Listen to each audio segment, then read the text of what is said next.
Spies are supposed to be invisible, right? But James Bond walks into a casino, orders a martini, shaken, not stirred, and everyone immediately knows who he is. How does the world's most famous secret agent survive when he's anything but secret? With over 2 billion viewers across the globe, James Bond has become the ultimate symbol of espionage, luxury, and non-stop action. But what happens if we put 007 under the microscope and compare his wild adventures with what real spies actually do? Would his tactics work in real life? Or would he end up arrested, exposed, or worse? Today, we're diving into the world of real-life espionage and comparing it with the cinematic chaos that is Bond. James Bond. Buckle up, because what you're about to discover might completely explode everything you thought you knew about the spy world.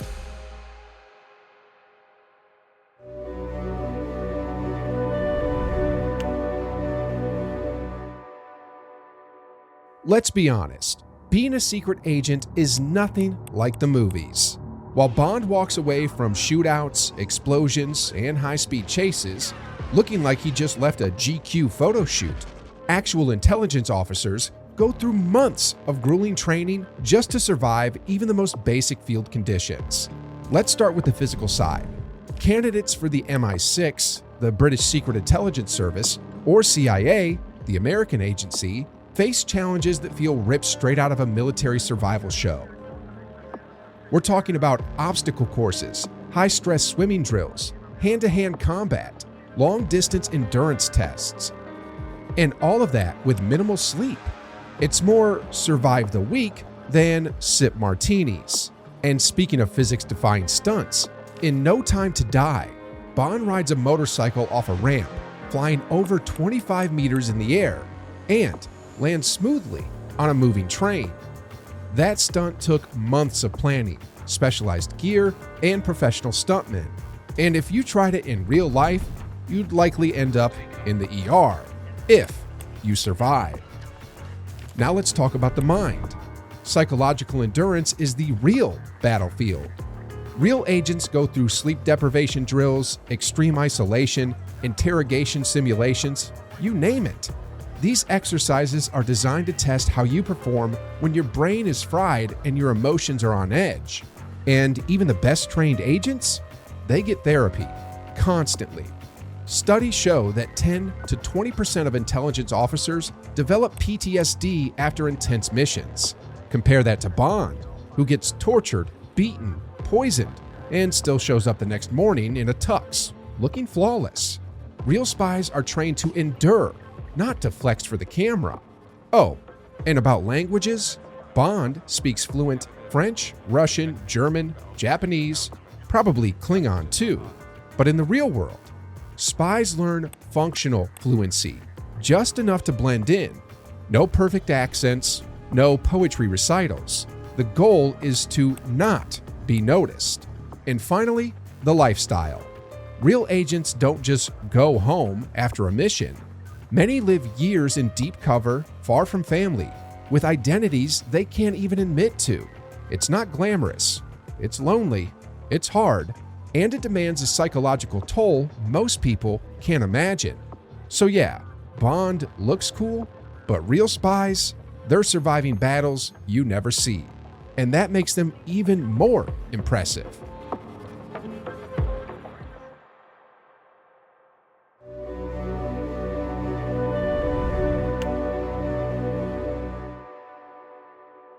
Think the physical training is intense? Wait until you see the price tag of living like Bond. Let's break it down. First up, the car. The legendary Aston Martin DB5, first seen in Goldfinger, has sold for as much as $4.6 million at auction. And that's before we add the extras: machine guns, rotating plates, ejector seats. Outfitting a car like that in real life? Even the military wouldn't waste money on it. In reality, spies drive boring cars, nondescript, reliable, invisible. A chrome Aston Martin with hidden weapons? It's basically a billboard that screams, "Hey, spy here." Now, let's talk about fashion. Bond suits are custom tailored by luxury designers, each costing up to $10,000. His Omega Seamster watch, another $5,000 to $7,000. And this is all for a job where blending in is priority number one. Real agents dress to disappear, not to walk a runway. And the hotels? Bond sleeps in presidential suites with ocean views and 5-star room service. Real agents? Budget-friendly business hotels with just enough Wi-Fi to send a coded email. No infinity pools, no caviar, no champagne on the balcony. Now the gadgets. Jetpacks, explosive pens, laser watches. Sounds like a toy catalog for billionaires. And honestly, some of them were real at one point. Kind of. The Bell rocket belt, for example, was a genuine jetpack tested by the US military in the 60s. It could fly for about 20 seconds before running out of fuel. Not exactly ideal for a dramatic escape. These days, real spy tech is a lot more grounded and smarter. Think micro cameras disguised in pens, hidden mics, and encrypted smartphones. Stuff designed to work under pressure, not win a design award. Add all this up, the cars, the clothes, the gadgets, the travel, and Bond's lifestyle easily costs millions per year. That's more than the annual budget of some entire intelligence divisions. And the kicker? Every single luxury item makes him more noticeable, the literal opposite of what a spy is supposed to do.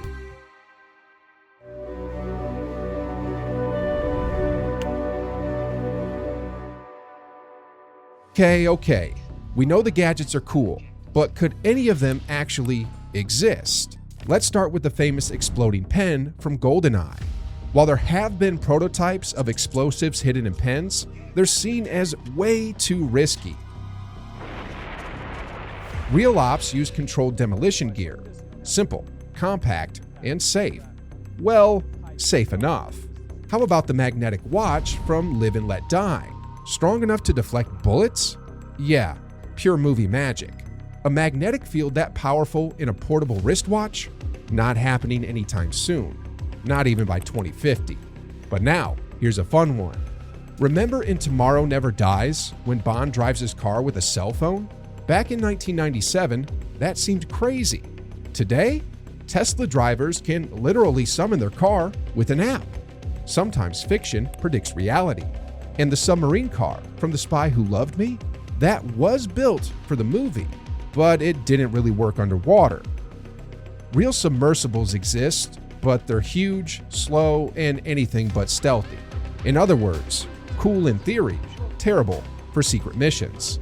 Jetpacks? We've covered that. 20 seconds of flight, lots of noise, mostly useful for Super Bowl halftime shows, not covert escapes. Oh, and X-ray glasses from The World Is Not Enough? In real life, we have full-body scanners at airports that kinda see through clothes, but they're huge, expensive, and definitely not wearable tech. Still, even when the gadgets are completely fictional, they have one job: to spark our imagination. They make the impossible feel just within reach. Just don't try bringing a laser watch to a real op, unless your mission is to get arrested.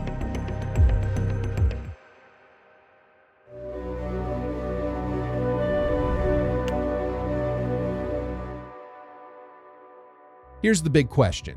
Would James Bond survive as a real spy? Short answer, not a chance. Bond uses his real name, drives flashy cars, shows up in casinos, seduces people on every mission. He's literally a walking red flag. A real agent would do the exact opposite.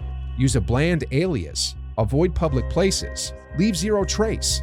In espionage, the less people remember you, the better. Real missions involve months of planning, encrypted communication, anonymous drop-offs, and fast, silent interactions. Bond bets everything on a poker bluff.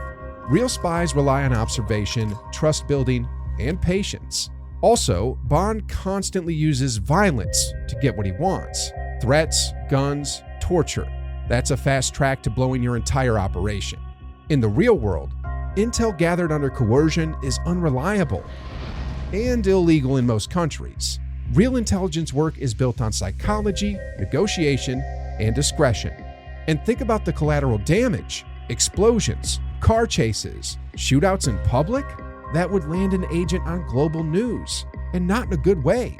Rule number 1 of real espionage: never make headlines. And then there's the romance. Bond's love interests are legendary, but in real ops, emotional ties are vulnerabilities. Any relationship could compromise both the mission and the agent's safety. Real operatives are taught to avoid them, or fake them strictly for cover. That said, Bond does get a few things right. He's quick thinking, confident, and adaptable under pressure. These are key traits for any successful agent. But the rest? It's theater. A stylish, sexy, action-packed fantasy, not a blueprint for survival. So, why are we still obsessed with James Bond? Because he's the ultimate fantasy. He survives the impossible, defeats world-ending villains, and always walks away with a smirk and a martini. He's rich, charming, fearless, and untouchable. But behind the fantasy, real espionage is happening, quietly, in the shadows. Operatives work for years without recognition. No car chases, no gadgets, just tension, risk, and sacrifice. It's not glamorous, but it's real. So now we have to ask, would you rather live the Bond fantasy or face the raw, dangerous reality of true espionage? Tell us in the comments. And if you enjoyed this deep dive into the science and secrets behind pop culture's biggest spy, hit that like button, subscribe to the channel, and ring that notification bell.